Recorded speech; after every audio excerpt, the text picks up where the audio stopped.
7 na mula sa 12 slate ang pinangalanan ng Makabayan Coalition na kanilang patatakbuhin sa pagkasenador sa 2025 elections.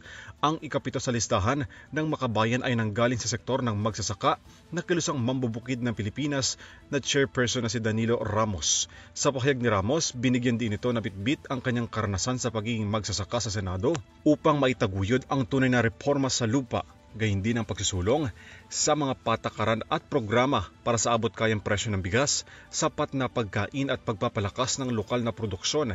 Kahapon kinumpirma rin ni dating Bayan Muna Representative Teddy Casino ang kanyang pagtakbo sa Senado sa ilalim ng Koalisyong Makabayan sa darating na midterm elections. Ayon kay Casino, nagsilbing karanasan ang kanyang naging termino sa Kongreso bilang dating mambabatas at maging kinatawan muli ng mga mahihirap at api sa Kongreso. Una nang sinabi ng Makabayan na pupunuin nila ang 12 senatorial slate sa darating na eleksyon, pero galing sa mga marginalized sector ang magiging representante ng partido. Para sa EuroTV News, Alvin Pelobelio sumasaludo sa bawat Pilipino.